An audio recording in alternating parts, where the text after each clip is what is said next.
اب حضرت مریم رضی اللہ تعالیٰ عنہ ہمارے قالت انا یکون لی غلام، وہ بولی میری لڑکا کہاں سے ہوگا، یعنی مجھے لڑکا کیسے ہوگا، حیرت میں تھی وہ، اور آگے وجہ بھی بتا رہی ہے کہ مجھے لڑکا کیوں نہیں ہو سکتا. کہنے لگی ولم یمسسنی بشر، تو مجھے تو کسی آدمی نے چھوا ہی نہیں ہے، یعنی میرا تو کسی سے نکاح ہوا ہی نہیں ہے. کیونکہ اللہ تعالیٰ اولاد جو عطا فرماتا ہے وہ مرد و عورت کے تعلقات کے بعد ہی اولاد عطا فرماتا ہے، جو اس نے دنیا میں قانون جاری کیا ہے. اور فرمایا کہ ولم اکو بغیہ، اور نہ ہی میں کوئی گندی عورت ہوں جو برے کام کرتی ہو، تو میں تو نہ میری شادی ہوئی ہے نہ میں کوئی بری عورت ہوں، تو مجھے اولاد کیسے ہو جائے گی. تو وہ چونکہ ایک عام قانون سے ہٹ کے تھا تو حیران تھی. وہ اللہ کی قدرت کا انکار نہیں کر رہی ہیں، وہ اپنے بارے میں حیران ہو رہی ہے کہ میں کیسے ہوگا. تو قال کذالک، کہا یوں ہی ہے، ہاں ایسے ہی ہوگا. یعنی واقعی آپ کا کسی سے نکاح بھی نہیں ہوا، آپ بری عورت بھی نہیں ہے، آپ تو بڑی پاکیزہ خاتون ہے، آپ کو کسی انسان نے چھوا نہیں ہے، کسی مرد نے، لیکن پھر بھی آپ کو اولاد ہوگی، آپ کو بیٹا ملے گا. قال ربک ہوا علی ہین، تو تیرے رب نے فرمایا کہ یہ کام میرے لیے آسان ہے، یعنی میرے لیے مشکل نہیں ہے کہ بغیر باپ کی بھی اولاد دے دوں میں. اصل تو حیرت اس بات پہ ہو رہی تھی نا کہ بغیر باپ کے کیسے اولاد ہوگی. تو رب نے فرما دیا میرے لیے کوئی مشکل کام نہیں ہے، یہ میرے لیے تو بڑا آسان ہے. وَلِنَجْعَلَهُ آیَةً لِلنَّاسِ وَرَحْمَةً مِنَّا، اور اس لیے کہ ہم اسے لوگوں کے واسطے نشانی کریں اور اپنی طرف سے ایک رحمت. یعنی اب حضرت مریم رضی اللہ عنہ کو اولاد دینے کی وجہ کیا تھی، اللہ تعالیٰ کیوں ان کو اولاد دینا چاہتا تھا.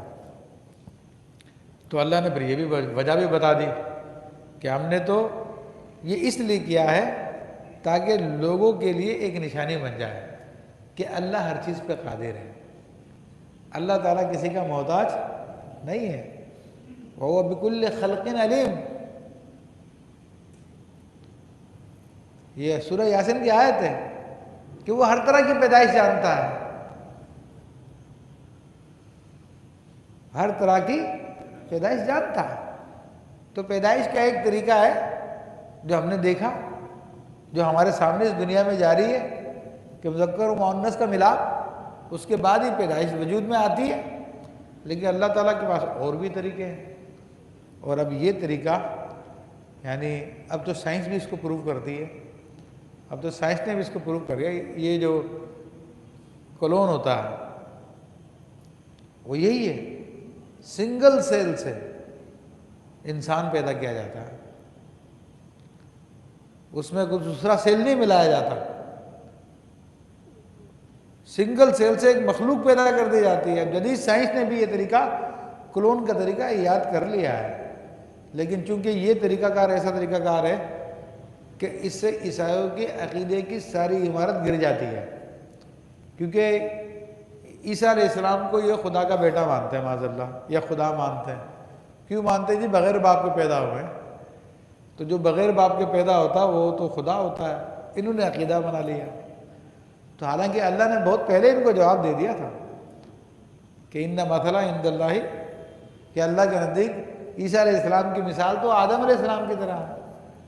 آدم علیہ السلام کو تو اللہ نے بغیر باپ بغیر ماں کے پیدا کیا ہے، تو وہ تم ان کو خدا نہیں مانتے ہو، تو عیسیٰ علیہ السلام تو صرف بغیر باپ کے پیدا ہوئے، ان کو تم نے کیسے خدا بنا لیا؟ تعصب میں نہیں مانا. اب سائنس نے بتا دیا، خود انگریزوں نے تجربات کیے ہیں، اور باقاعدہ چوہے بھی انہوں نے پیدا کیے، بھیڑ بھی انہوں نے بنائی. جو سب سے پہلی بھیڑ کلون کے ذریعے انہوں نے بنائی تھی سنگل سیل سے، اس کا نام انہوں نے ڈولی رکھا تھا، ڈولی. تو انسان کی بھی کریشن ہو سکتی ہے. تو اللہ نے تو اس زمانے میں دکھا دیا تھا، اب انسانوں کو بتا دیا دیکھو اللہ تعالیٰ کے پاس تو اور بھی پیدائش کے طریقے ہیں. تو فرمایا تو تیرے رب کے لیے کوئی مشکل نہیں ہے، ہم تو یہ اس لیے کر رہے ہیں تاکہ لوگوں کو اپنی قدرت دکھا دیں، یہ نشانی بن جائے، اور دوسری بات یہ کہ ہماری طرف سے رحمت بھی ہو جائے، کہ اللہ کے یہ نیک بندے ہوتے ہیں، یہ لوگوں کے لیے رحمت ہوتے ہیں، یہ رحمت ہوتے ہیں، زحمت کو دور کرتے ہیں، اپنی زندگی میں بھی زحمت کو دور کرتے ہیں، اور پردہ فرمانے کے بعد بھی زحمت کو دور کرتے ہیں۔ اس لیے جن کو ان کی رحمت کا پتہ ہوتا ہے تو زندگی میں بھی ان سے پیار کرتے ہیں، اور ان کے پردہ فرمانے کے بعد بھی ان کو پکارتے رہتے ہیں۔ اور پھر ہمارے آقا و مولا محمد رسول اللہ صلی اللہ علیہ وسلم تو رحمت للعالمین ہیں۔ حضرت عیسیٰ کے لیے فرمایا کہ رحمت للناس، تاکہ وہ لوگوں کے لیے رحمت ہو جائیں، لیکن حبیب علیہ السلام کے لیے فرمایا کہ تمام عالمین کے لیے رحمت ہے۔ تو یہ مقام کا فرق ہے، مرتبے کا فرق ہے۔ وَكَانَ أَمْرًا مَقْضِيًّا، اور یہ کام قرار پا چکا تھا، طے شدہ تھا، یعنی ازل ہی سے اللہ نے یہ فیصلہ کیا ہوا تھا کہ اپنی قدرت کو اس طرح سے بھی دکھائے گا۔ حضرت کنواری پاک مریم رضی اللہ تعالیٰ عنہ سے بغیر باپ کے اولاد پیدا کر دے گا، تو یہ پہلے سے طے کیا ہوا ہے